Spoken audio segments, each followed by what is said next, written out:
आप सभी का एक बार फिर से यूके देवभूमि सरकारी जॉब तैयारी चैनल पे स्वागत है। और मैं उम्मीद करता हूँ कि आपको इस चैनल के वीडियो पसंद आ रहे होंगे, और अगर आपको पसंद आ रहे हैं तो लाइक, शेयर और सब्सक्राइब ज़रूर करिए। इससे आपको हमारे वीडियो का नोटिफिकेशन मिलेगा और हमको सपोर्ट। तो स्टार्ट करते हैं आज का वीडियो में हम देखेंगे वेक्टर एनालिसिस, यानी कि सदिश विश्लेषण बोलते हैं जिसको। आपको पता है कि टीजीटी पीजीटी मैथ्स के एग्ज़ाम में ये एक ऐसा टॉपिक है जिससे काफ़ी मात्रा में क्वेश्चन पूछे आते हैं, तो इस वजह से ये काफ़ी इम्पोर्टेंट टॉपिक बन जाता है हमारे लिए।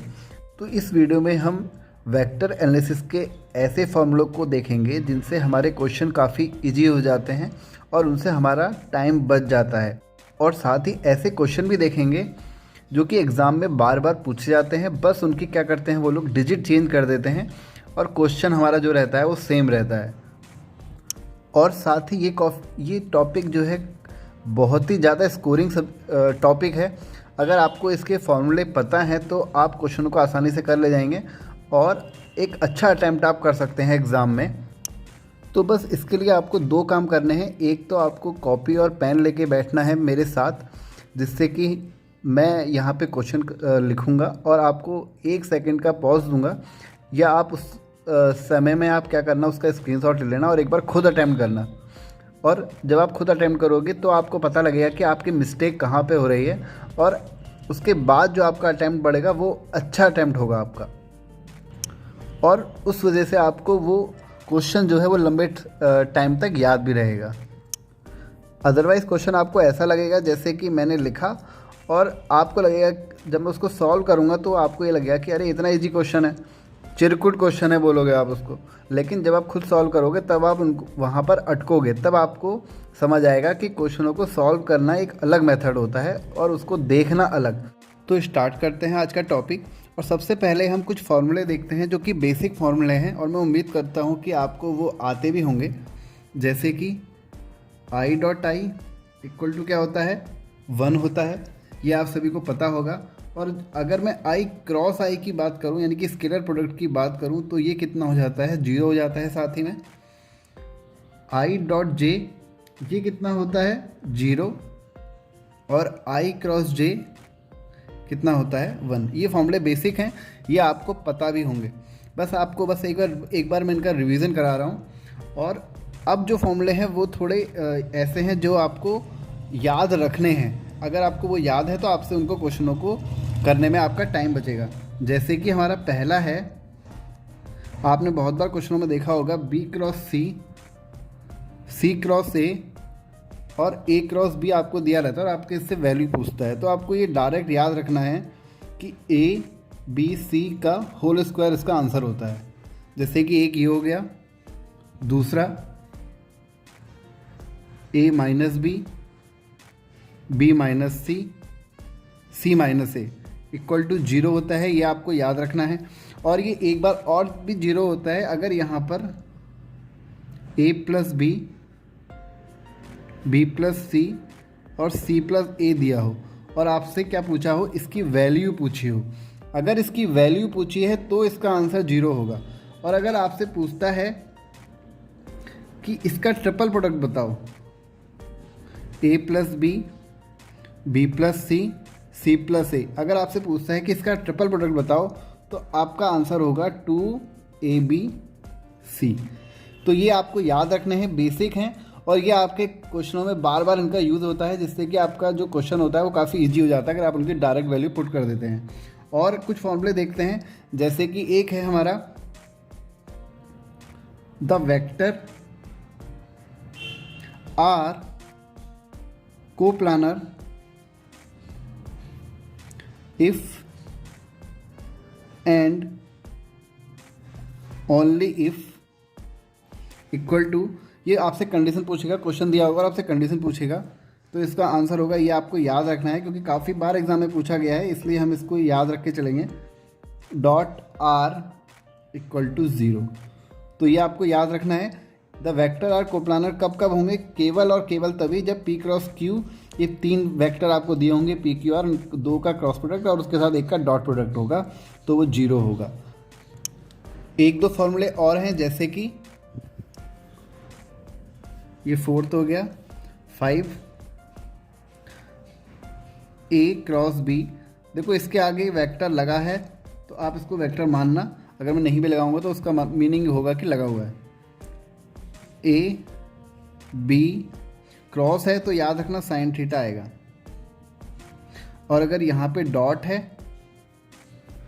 तो आएगा कॉस थीटा। ये बेसिक हैं, जो काफ़ी लंबे टाइम बाद रिवीजन कर रहे हैं उनके लिए बस एक बार याद रखने के लिए ज़रूरी है। और अगर साथ ही यहाँ पर अगर a+b दिया होगा और उसका होल स्क्वायर भी पूछता है कभी कभार, तो ये होगा a², यहाँ पे मॉड है याद रखना, mod b² plus 2 mod a mod b cos theta. तो ये बेसिक फॉर्मूले हैं और आपके एग्ज़ाम में क्वेश्चनों के साथ इनको बार बार पूछा जाता है। सिर्फ आपको स्टेटमेंट दे देंगे और आपसे डायरेक्ट क्वेश्चन पूछेंगे। तो बस यही है अभी फ़िलहाल। और अब बात करते हैं क्वेश्चनों की। तो सबसे पहले हम एक बेसिक क्वेश्चन लेते हैं, उसमें हमको वॉल्यूम निकालना है। किसका निकालना है? Volume of a parallelepiped whose coterminous edges are given by A हमको दिया हुआ है, लिख लेते हैं 2i माइनस 3j, b दिया हुआ है i plus j minus k, और c दिया है 3i माइनस k कैप। तो हमको इसमें वॉल्यूम निकालना है। आपको पता है जब वॉल्यूम निकालते हैं तो क्या करते हैं? डिटर्मिनेंट निकाल देते हैं ABC। इसको सॉल्व करेंगे, कैसे करेंगे? वैल्यू पुट कर देते हैं। यहाँ पर हम i वाले टर्म लिखेंगे, यहाँ पर j और यहाँ पर k। i वाले क्या टर्म है हमारे 2, यहाँ पे j माइनस 3, और आप देखोगे c में a में k का कोई टर्म नहीं है तो यहाँ पे क्या आ गया 0। b के लिए क्या करेंगे 1, j के फिर से 1 माइनस 1, माइनस भी लेंगे यहाँ पर, c 3, j में यहाँ पे कोई टर्म नहीं है इसलिए 0, और k के लिए माइनस 1। तो इसको हम सॉल्व करते हैं। हम कैसे सॉल्व करते हैं आपको पता है। i को हम i वाले के लिए हम क्या करेंगे, यहाँ पे 2 लिखेंगे। 2 के लिए अब क्या करेंगे, इन दोनों को लेंगे, इसको छोड़ देते हैं, ये आपको पता होगा। यह आ जाएगा -1 प्लस 3, क्योंकि ये क्या हो गया 0 हो जाएगा ये। अब -3 के लिए लेंगे तो -3 प्लस 3 हो जाएगा यहाँ पर। इसके लिए क्या करेंगे, इसको छोड़ देंगे, इन दोनों को लेंगे अब, फर्स्ट कॉलम और थर्ड कॉलम को, यानी कि 1 इंटू 1, 1 इंटू -1 -1, 3 इंटू -1, यह आ जाएगा +3, क्योंकि 3 इंटू -1 -3, फिर यहाँ पे माइनस आता है तो माइनस माइनस प्लस प्लस, ये तो पूरा 0 ही हो गया, इसको छोड़ देते हैं। सॉल्व कर लेते हैं इसको, -2 प्लस 3, यहाँ पे कितना आ गया -2, ये 3 में से 1 गया, 3 में से 1 गया तो कितना 2 बचेगा 2, तो ये आ गया -2 प्लस 6, ये कितना आ गया 4, प्लस का 4, ये हमारा क्या हो गया आंसर हो गया। हमने क्या किया, i j के मैंने आपको सिर्फ यहाँ पे समझाने के लिए लिखा है। अगली बार से हम क्या लिखेंगे, बस जो a के लिए लिखेंगे जो दिया होगा, फिर नीचे b के लिए, फिर c के लिए जो भी i j के टर्म दिए होंगे। उसके बाद सबसे पहला जो लिखते हैं 2 लिख देते हैं। उसके बाद अगर फिर इसको छोड़ देते हैं, सेकेंड रो और थर्ड रो को लेते हैं, क्रॉस मल्टीप्लिकेशन करते हैं इसका। आपको पता होगा इतना, और अगर नहीं पता है तो आप मुझे कमेंट कर देना, मैं आपको एक बार समझा दूंगा। तो बस इसको सॉल्व करेंगे तो हमारा आंसर आ गया 4। बात करते हैं अगले क्वेश्चन की। हमारा सेकंड क्वेश्चन है, यहाँ पर a की वैल्यू दी है, हमको b की वैल्यू दी है, और हमको बताना है मॉड a क्रॉस b। तो हमको मॉड a क्रॉस b बताना है। तो मैं अब डायरेक्ट यहाँ पर वैल्यू पुट करता हूँ।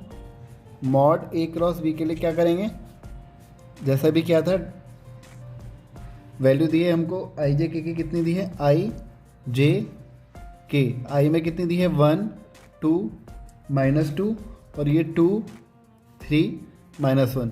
इसको सॉल्व कर लेते हैं, इक्वल टू i, इसको लेंगे यहाँ पर, इसको छोड़ देंगे, यह आ जाएगा -2 इंटू 3 -6, और यहाँ पर माइनस आएगा तो क्या हो जाएगा +6।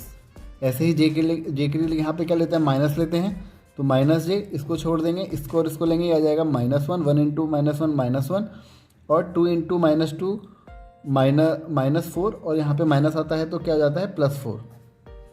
ऐसे ही k के लिए लेंगे, इसको छोड़ देंगे, इन दोनों को लेंगे अब, 1 इंटू 3 3, 2 इंटू टू 4। इसको सॉल्व करते हैं, क्या आता है ये आ जाएगा 4i माइनस 3j, 4 में से 1 गया 3, तो 3 माइनस 3 प्लस 4 में से 3 गया -1 और माइनस k, यहाँ पे आ जाएगा माइनस k।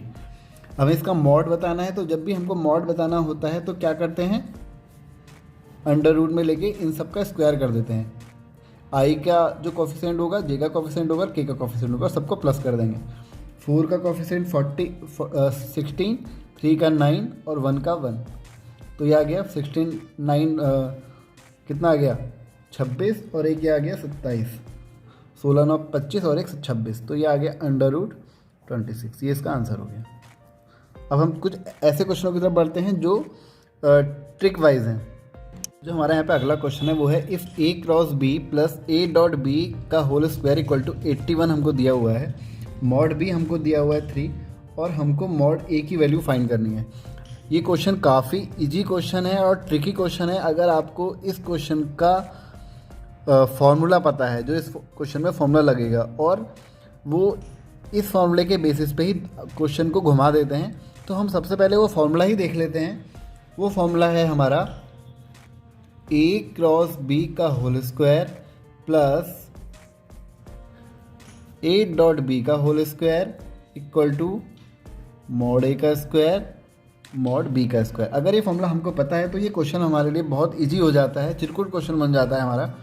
अब देखो इसमें हमको क्या गिवन है। हमको इस फॉर्मूले में अगर हम वैल्यू पुट करें तो हमको a क्रॉस b और a डॉट b की हमको वैल्यू दी हुई है 81, ये हमको दी है, और मॉड a स्क्वायर और मॉड b हमको दिया हुआ है 3, तो ये हो जाएगा 3 का स्क्वायर। तो मॉड a का स्क्वायर क्या हो जाएगा 81/9, 3 का स्क्वायर 9, ये हो जाएगा 9 9 जा 81। तो मॉड a का स्क्वायर आ गया 9 और मॉड a आ गया हमारा 3। तो बहुत इजी क्वेश्चन हो जाता है ये, लेकिन अगर आपको इसका फॉर्मूला नहीं पता तो ये आप क्वेश्चन में घूमते रह जाओगे और ये क्वेश्चन नहीं होने वाला। बात करते हैं अगले क्वेश्चन की।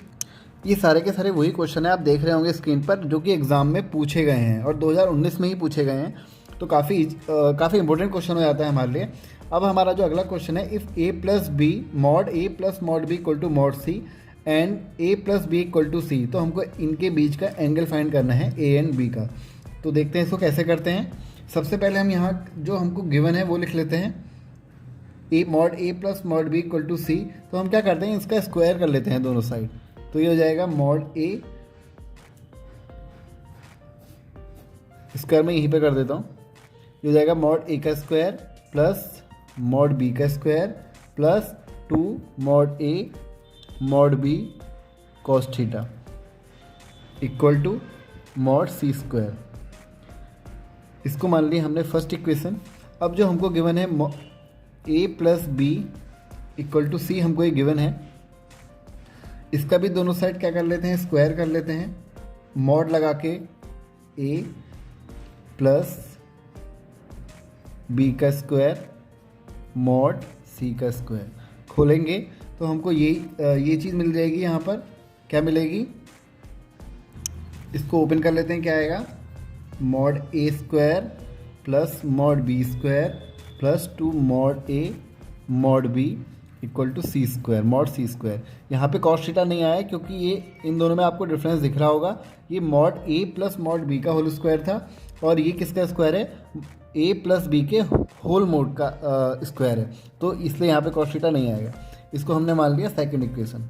अब हम पहली और सेकंड इक्वेशन को सॉल्व करते हैं, तो हमें क्या मिलता है, इन दोनों को जब हम इक्वल रखेंगे, mod a square plus mod b square plus 2 mod a mod b cos theta, दोनों c स्क्वायर की वैल्यू है, इसलिए इन दोनों को हम क्या रख सकते हैं, इक्वल रख सकते हैं आपस में। मॉड a स्क्वायर, अब इसको लिख रहे हैं, प्लस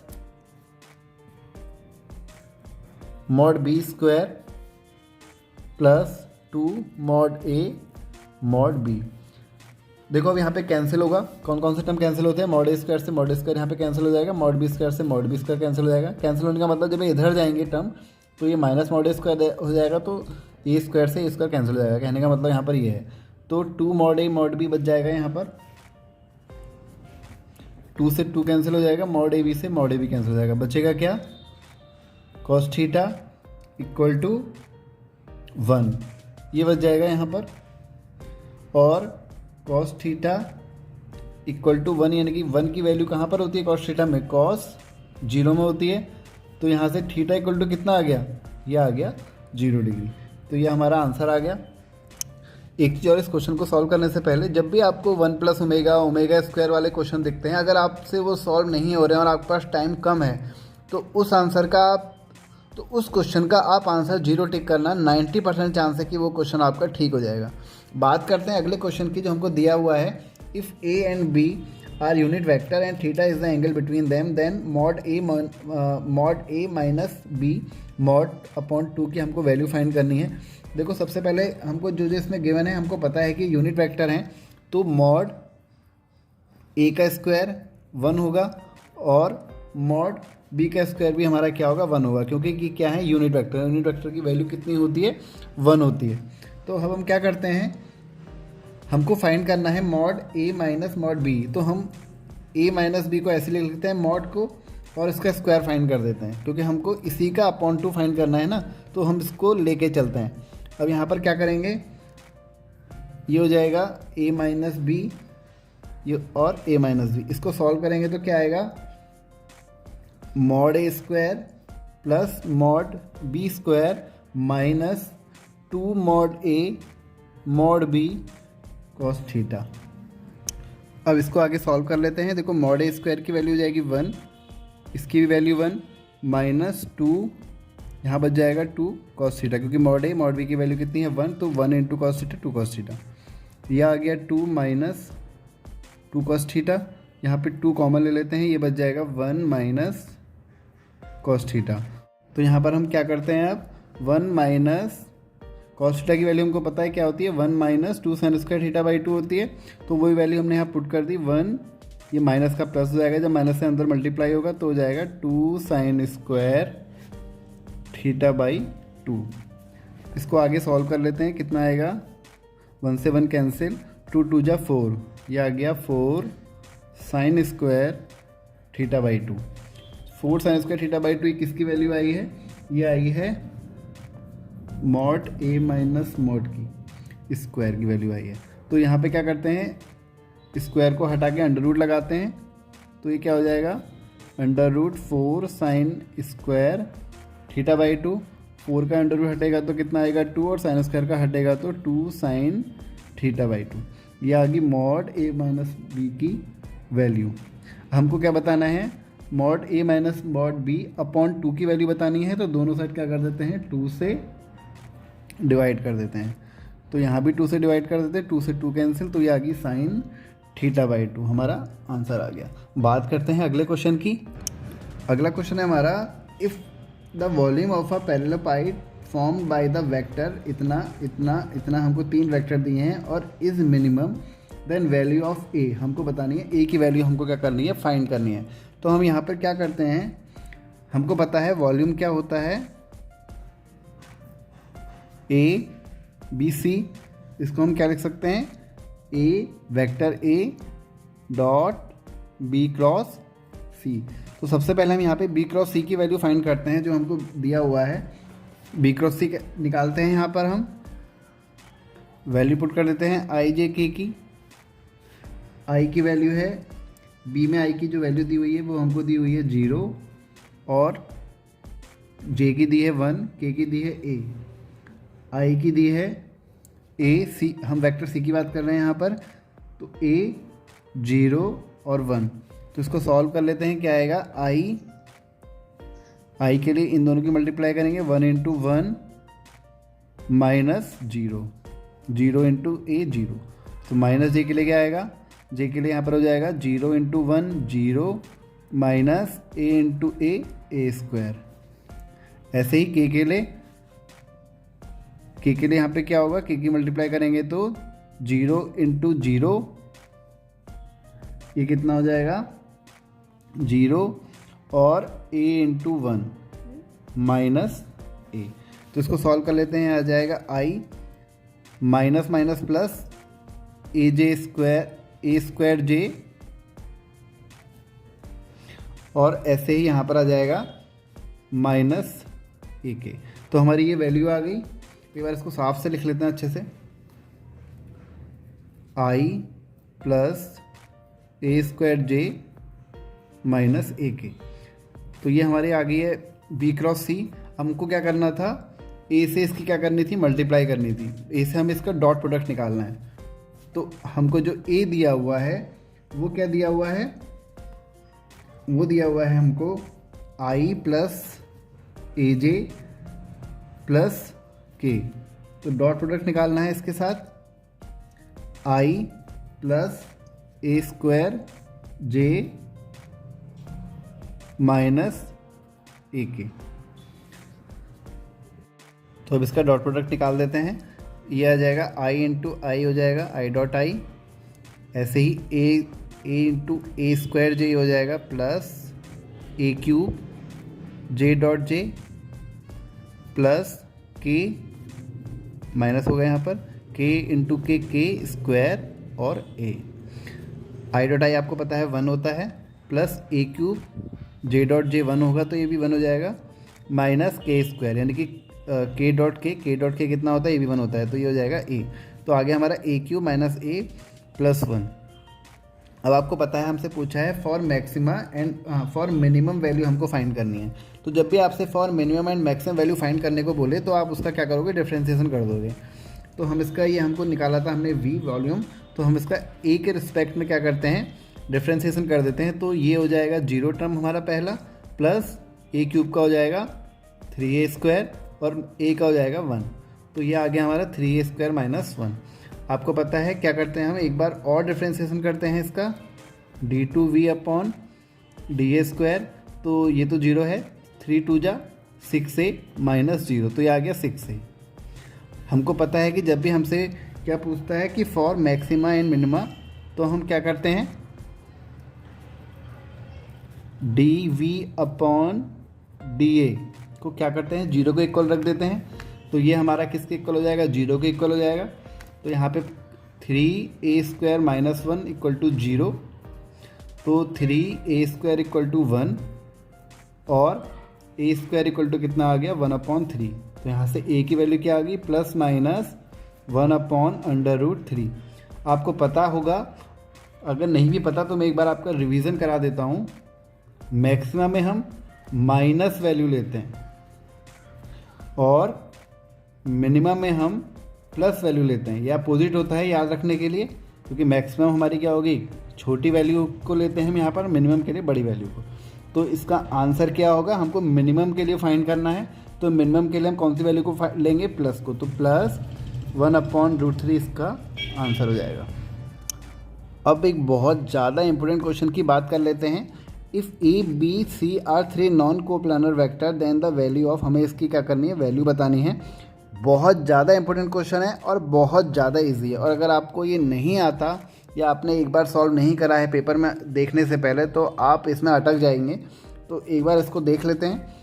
हमको क्या करना है, यहाँ पर हमको इसमें ए बी सी की, आपको सबसे पहले तो इसमें ये पता होना चाहिए कि हम ए डॉट बी क्रॉस सी को हम क्या लिख सकते हैं, ए बी सी लिख सकते हैं, या B dot C cross A अगर दिया होगा तो उसको भी ए बी सी लिख सकते हैं, या C dot A cross B दिया होगा, या बी क्रॉस ए दिया होगा, यहाँ पर क्या दिया होगा, ए क्रॉस बी दिया होगा, तो उसको भी हम ए बी सी लिख सकते हैं। और आपको एक चीज़ और याद रखनी है, इसका साइक्लिक ऑर्डर आपको अगर नहीं पता तो मैं बता देता हूँ। ए बी सी यानी कि ए के बाद बी आएगा, बी के बाद सी आएगा और सी के बाद ए आएगा। अगर इसका सीक्वेंस चेंज होता है तो वहाँ माइनस लग जाएगा। जैसे कि एक बार देखते हैं, अगर ए क्रॉस बी दिया है तो वो बी क्रॉस ए के इक्वल नहीं आएगा। क्यों? क्योंकि इसका साइकिल क्या होगी, अपोजिट डायरेक्शन में चलेगी और इसलिए यहाँ पर क्या आ जाएगा, माइनस आ जाएगा। ऐसे ही यहाँ पर भी होगा। देखते हैं अब मैं किस चीज़ की बात कर रहा हूँ, आपको एग्जाम क्वेश्चन से समझ में आएगा ये चीज़। हमको जो क्वेश्चन में गिवन है वो है ए डॉट बी क्रॉस सी, तो इसको हम क्या लिख सकते हैं, मैंने अभी बताया ए बी सी लिख सकते हैं, upon B dot C cross A है तो इसको भी हम क्या लिख सकते हैं, ए बी सी लिख सकते हैं। ठीक हो गया। Plus B dot C cross A दिया है हमको, इसको भी हम क्या लिख सकते हैं, ए बी सी लिख सकते हैं, upon C dot A cross B दिया है, इसको भी हम क्या लिख सकते हैं, ए बी सी लिख सकते हैं। अब जो मैं चीज़ आपसे समझाना चाह रहा था अब आपको समझ में आएगा। जैसे कि यहाँ पे क्या लिखा है, C dot B cross A लिखा है, तो अगर यहाँ पे C dot A cross B होता तो हम यहाँ पे क्या लिखते हैं, ए बी सी लिख देते। लेकिन यहाँ पे जो लिखा हुआ है वो है बी क्रॉस ए, यानी कि ए क्रॉस बी का अपोजिट, तो यहाँ पे कौन सा साइन आ जाएगा, माइनस का साइन आ जाएगा। ऐसे ही यहाँ पर अब क्या है, ए डॉट बी क्रॉस सी, तो ये सीक्वेंस सही है, तो यहाँ पे क्या आ जाएगा, अपॉन में ए बी सी आ जाएगा।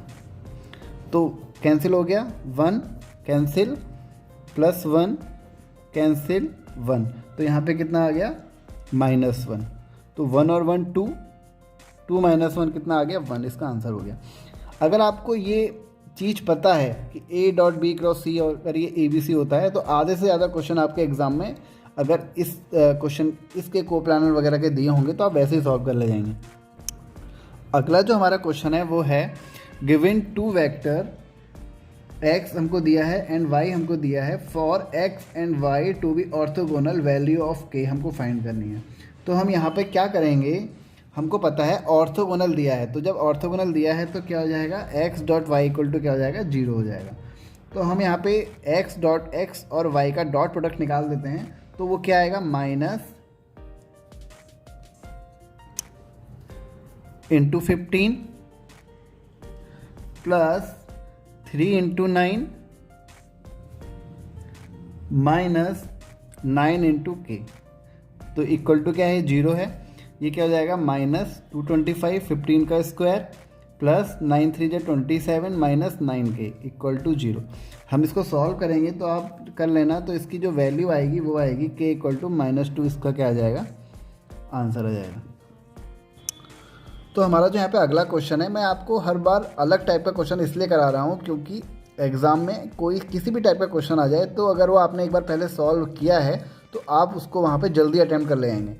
तो अगला क्वेश्चन है हमारा यहाँ पर, the point with the position vector 60i plus 3j और 40i minus 8j 8ai minus 52j are collinear if the value of A equal. जब भी हमसे वो कोलिनियर की बात करेगा तो हमको एक फॉर्मूला याद रखना है, lambda A B equal to B C. अगर ये फॉर्मूला हमको याद है तो बस हमारा क्वेश्चन सॉल्व हो गया है। लैम्डा हमको क्या क्या दिए हैं, पॉइंट दिए हुए हैं, पोजीशन वेक्टर हमको दिया हुआ है, तो हमें क्या फाइंड करना है, सबसे पहले आपको ए बी फाइंड करना है। ए बी अगर आप फाइंड करोगे तो कैसे होगा, ओ बी माइनस ओ ए से, और जो हमको b का मतलब यहाँ पर जो हमको दिया हुआ है वो है 40i माइनस 8j और माइनस a हमको दिया है ओ ए जो है जिसकी हम बात कर रहे हैं 60i माइनस 3j, दोनों में माइनस हो जाएगा क्योंकि यहाँ पे माइनस से हम अंदर मल्टीप्लाई कर देंगे, तो ये जाएगा 40 माइनस, ये जाएगा माइनस 20i माइनस 11j। यह आ गया हमारा ए बी। अब हमको बी सी भी फाइंड करना है, बी सी भी निकाल देते हैं। तो बी सी क्या होगा, बाद वाले से पहले वाले को माइनस कर दो, ओ सी माइनस ओ बी, तो ये आ जाएगा हमारा ओ सी से हम जब सी से बी को हम माइनस करेंगे तो ए सी हमको दिया हुआ है ए आई माइनस 52j और हमको बी दिया हुआ है माइनस 40i प्लस 8j, मैंने अंदर माइनस से मल्टीप्लाई कर दिया है। तो ए आई वालों को साथ ले लेते हैं, तो ये आ जाएगा a माइनस 40i क्योंकि माइनस तो हो नहीं सकता, माइनस 52 प्लस 8 कितना हो जाएगा 44j। तो जो हमारी वैल्यू आई है उसको हम इस फॉर्मूले में पुट कर देते हैं। पुट करने के बाद जो हमको मिलेगा वो ये होगा, लैम्डा ए बी की वैल्यू हमको गिवन है -20i जो हमने निकाली अभी, minus 11j equal to B C जो हमको दिया हुआ है वो है a minus 40i minus 44j। अब हम क्या करते हैं, यहाँ पर कंपेयरिंग कर लेते हैं, आई वाले टर्म की आई वाले से कंपेयर करते हैं। तो ये आ जाएगा ए -40, आई के आई से कंपेयर करेंगे तो आ जाएगा -20 लैम्डा, ठीक है। और अगर हम बी जे की जे से कंपेयर करते हैं तो ये आ जाएगा -11 equal to -11 lambda equal to -44। तो माइनस से माइनस कैंसिल, लैम्डा से क्या आ जाएगा 44/11 इक्वल टू 4। लैम्डा की वैल्यू आ चुकी है 4। इसको हम पुट कर देते हैं इस इक्वेशन में, तो हमको ए की वैल्यू फाइंड हो जाएगी जो कि हमें चाहिए। a -20 equal to -20 into 4, a equal to -20 into 4 हो जाएगा -80, और ये हो जाएगा यहाँ के प्लस का। तो a की जो वैल्यू आ गई वो आ गई -60, सॉरी यहाँ पे 40 है, तो 40 माइनस होगा तो कितना आ जाएगा -40। तो ये इसका क्या हो गया, आंसर हो गया। देखते हैं अगले क्वेश्चन की। ये क्वेश्चन काफ़ी इंपॉर्टेंट क्वेश्चन है और बहुत बार एग्जाम में पूछा भी गया है, आपको दिख भी रहा होगा 2019 के एग्ज़ाम में ही पूछा गया है, और इसको अलग अलग तरीके से बार बार पूछते हैं इस क्वेश्चन को। तो हमारा क्वेश्चन है a + b + c equal to 0। तो आपको मैंने इससे पहले भी क्वेश्चन कराया था, उसमें हम क्या कर रहे थे, a + b इक्वल टू हम क्या रख सकते हैं, इसको -c के इक्वल रख सकते हैं। हमको इसमें एंगल बताना है a एंड b के बीच का। तो इसका हम क्या करेंगे, इसका मॉड निकाल देते हैं, मॉड निकाल के इसका स्क्वायर कर देंगे तो वो आ जाएगा mod a square plus mod b square. अगर हमने इसका स्क्वायर कर दिया तो यह आ जाएगा mod b square plus 2 mod a mod b cos theta equal to c square mod c square. Value put कर देते हैं। हमको a की वैल्यू दी थी 3 प्लस b की वैल्यू दी थी 5, और हमको यहाँ पर 2 mod a ऐसा ही रहेगा, mod b ऐसा ही रहेगा, cos थीटा ऐसा ही रहेगा, इक्वल टू c का हमें वैल्यू दी है 7। तो ये हो जाएगा 7 का स्क्वायर। तो ये हो जाएगा यहाँ पर 2 mod a mod b cos theta equal to 7 का स्क्वायर हो जाएगा 49, माइनस ये 3 का स्क्वायर इधर जाएगा तो हो जाएगा 9 प्लस 5 का हो जाएगा 25। तो 25 प्लस 9 34 होता है। तो यहाँ पे 34 को डायरेक्ट माइनस कर देते हैं। 9 में से 4 गया 5, 4 में से 3 गया 1, तो 2ab cos theta equal to आ चुका है हमारा 15। वैल्यू जो हमको दी थी, a की दी है 3, b की दी है 5, cos थीटा इक्वल टू 15। तो cos थीटा इक्वल टू आ गया 15/5 3 या 15 प्लस 15 इंटू 2 30, यह आ गया 1/2। तो cos थीटा की वैल्यू 1/2 कौन से एंगल में होती है, ये होती है 60 डिग्री में, जिसको हम बोलते हैं π/3 से। कैसे निकाला, 60/180 कर दो तो यह आ जाएगा 1/3, तो ये π/3 ऐसे हम निकाल देते हैं अगर इसको निकालना नहीं आता। तो हमारा आंसर आ गया π/3। बात करते हैं अगले क्वेश्चन की। हमारा जो यहाँ पे अगला क्वेश्चन है वो गिवन है the projection of the vector A on the vector ये गिवन बाय। हमको इसके लिए पहले तो फॉर्मूला पता होना चाहिए। जब भी हमसे वो projection of vector A on B बोले तो यहाँ पर क्या होता है, vector A dot B upon mod B, यानी कि जिसके ऊपर वो वेक्टर पूछेगा उसको वो नीचे आएगा, हमेशा याद रखना। तो मॉड बी हम निकाल लेते हैं। यहाँ से कितना आएगा हमारा, जो हमको बी वेक्टर दिया हुआ है वो है i + 2j + k। तो अंडर रूट i का कोफिशिएंट 1, j का कोफिशिएंट 2 का स्क्वायर 4 प्लस k का कोफिशिएंट का 1 का स्क्वायर। तो ये हो जाएगा 4 + 1 + 5, ये हो जाएगा 6, अंडर रूट 6 आ गया हमारा। अब a डॉट बी निकाल लेते हैं। यहाँ से a डॉट बी हमको a तो दिया है हमको 2i, तो 2 इंटू 1 2 प्लस 3j और 2j, तो यानी कि 3 इंटू 2 6 प्लस 2k इंटू 1, तो ये आ जाएगा 2। 6 + 2 8 + 2 कितना आ गया 10। तो ये आ गया हमारा 10/√6। और आपको पता है अगर अंडर रूट में आपकी वैल्यू दी होती है तो हम क्या करते हैं, उसका परमेयीकरण, यानी कि उसे इंग्लिश में बोलते हैं रेशनलाइज करना। तो अंडर√6 से यहाँ भी मल्टीप्लाई करते हैं और यहाँ भी कर देते हैं। तो यह आ जाएगा 10√6 अपॉन √6 इंटू √6 कितना हो जाएगा 6, और अगर आप इसको 2 से कैंसिल करेंगे तो हो जाएगा 2 5 जा 10 और 2 3 जा 6। तो इसका आंसर आ गया 5√6/3। अगला क्वेश्चन हमको गिवन है यहाँ पर, गिवन 3 वेक्टर्स A इतना, B इतना और C इतना, for what value of P vector A cross B will be perpendicular to vector C। तो हमको सबसे पहले तो A cross B perpendicular C पूछा है, तो A क्रॉस B इसका मतलब हुआ ये। तो A क्रॉस B की वैल्यू फाइंड कर देते हैं। सबसे पहले तो A हमको दिया है I, सबसे पहले I J K लिखते हैं। I का कोएफिशिएंट हमारा है 1, J का है 1, K का है -2, और B के लिए है कि I का 2, -1, J का -1 और K का 1। तो इसको सॉल्व करते हैं तो ये आ जाता है I 1 - 2 J के लिए इसकी मल्टीप्लाई करेंगे 1 × 1 माइनस, ये हो जाएगा +4। फिर K के लिए करेंगे तो 1 × -1 -1, 2 × 1 -2।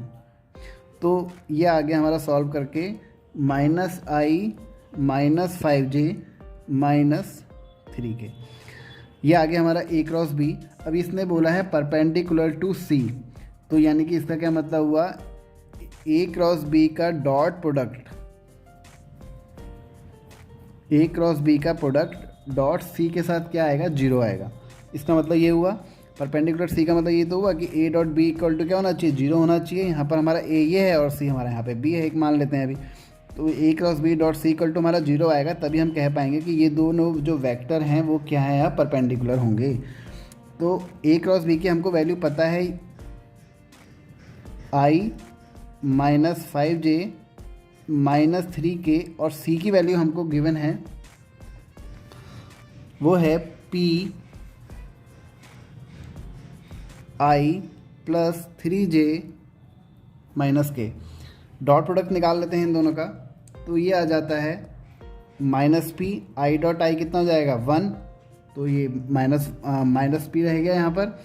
फिर 5 × 3 कितना हो जाएगा 15, और J डॉट J फिर से 1, तो P -15 आ गया यहाँ पर। -3 × 1 यहाँ पे 1 है, K का कोएफिशिएंट, तो 3 × 1 3 हो जाएगा, -3, और K डॉट K फिर से 1 हो जाएगा, तो और माइनस माइनस प्लस हो जाएगा, तो इक्वल टू 0 हमको गिवन है। तो -P इक्वल टू आ जाएगा -15 + 3 कितना आएगा -12, और जब इधर जाएगा तो क्या हो जाएगा प्लस का, तो ये आ गया हमारा P इक्वल टू 12, यानी कि P इक्वल टू -12। तो ये आ गया हमारा आंसर। तो बस गाइस इस वीडियो में बस इतना ही। उम्मीद करता हूँ कि वीडियो आपको पसंद आया होगा, और आपके अगर कुछ डाउट होंगे तो आपके वो क्लियर होंगे। हम इस वेक्टर एनालिसिस चैप्टर को 2 या 3 वीडियो में पूरा कंप्लीट कर लेंगे, और उससे बाहर आपके क्वेश्चन एग्जाम में शायद ही आएंगे। अगर 90% क्वेश्चन तो आपका इन्हीं क्वेश्चनों से आ जाएगा, क्योंकि अभी तक का पैटर्न यही रहा है कि इन्हीं क्वेश्चनों को बार बार क्या करते हैं, रिपीट करते हैं। तो बस अगर आपको वीडियो पसंद आया हो तो वीडियो को लाइक ज़रूर करिए और सब्सक्राइब चैनल को करिए, जिससे कि हमको एक इंस्पिरेशन मिलती है कि हम कुछ अच्छा कर रहे हैं। तो बस थैंक यू।